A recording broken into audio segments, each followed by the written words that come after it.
शिव पुराण का परिचय। सुत जी कहते हैं, साधु महात्माओं, आपने बहुत अच्छी बात पूछी है। आपका ये प्रश्न तीनों लोगों का हित करने वाला है। मैं गुरुदेव व्यास का स्मरण करके आप लोगों के स्नेहवश इस विषय का वर्णन करूंगा।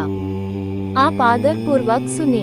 सबसे उत्तम जो शिव पुराण है वह वेदांत का सार सर्वस्व है तथा वक्ता और श्रोता का समस्त पापराशियों से उद्धार करने वाला है। इतना ही नहीं, वो परलोक में भी परमार्थ वस्तुओं को देने वाला है। कलि की कल्मषराशि का विनाश करने वाला है। उसमें भगवान शिव के उत्तम यश का वर्णन है। ब्रह्मणो धर्म, अर्थ, काम और मोक्ष इन चारों पुरुषार्थों को देने वाला वह पुराण सदा ही अपने प्रभाव की दृष्टि से वृद्धि या विस्तार को प्राप्त हो रहा है। विप्रवरों, उस सर्वोत्तम शिव पुराण के अध्ययन मात्र से वे कलयुग के पाप में आसक्त जीव श्रेष्ठतम गति को प्राप्त हो जाएंगे।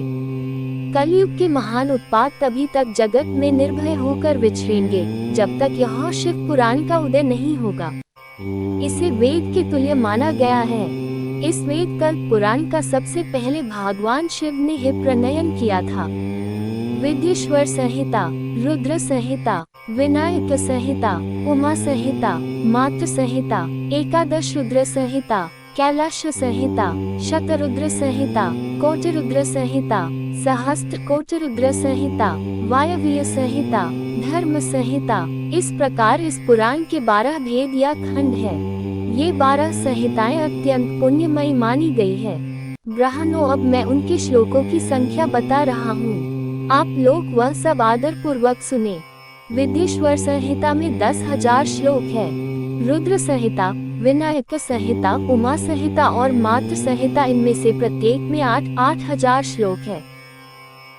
ब्राह्मणों, एकादश रुद्र संहिता में 13,000, कैलाश संहिता में 6,000, शतरुद्र संहिता में 3,000, कोटिरुद्र संहिता में 9,000, सहस्त्र कोटिरुद्र संहिता में 11,000, वायव्य संहिता में 4,000 तथा धर्म संहिता में 12,000 श्लोक है।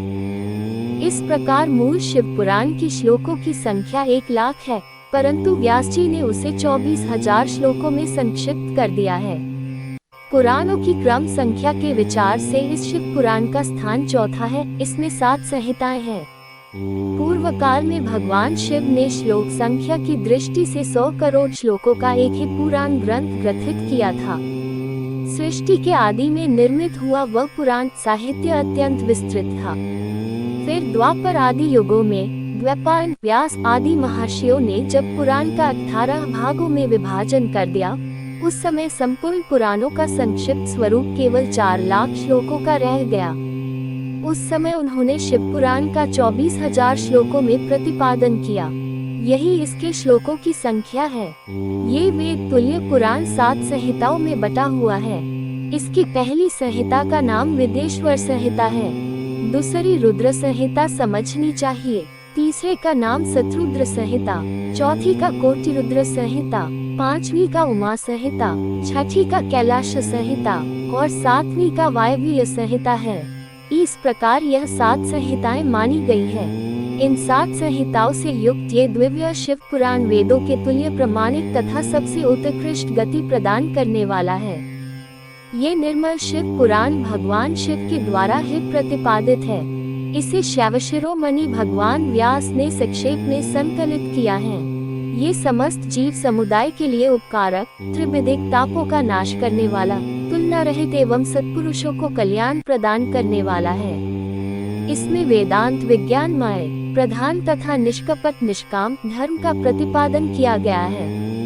ये पुराण ईर्ष्या रहित अंतःकरण वाले विद्वानों के जानने की वस्तु है। इसमें श्रेष्ठ मंत्र समूहों का संकलन है तथा धर्म, अर्थ और काम इस त्रिवर्ग की प्राप्ति के साधन का भी वर्णन है। यह उत्तम शिव पुराण सब पुराणों में श्रेष्ठ है। वेद वेदांत में वेद्य रूप से विलसित परम वस्तु परमात्मा का इसमें गान किया गया है। जो बड़े आदर से इसे पता और सुनता है वह भगवान शिव का प्रिय होकर परमगति को प्राप्त कर लेता है।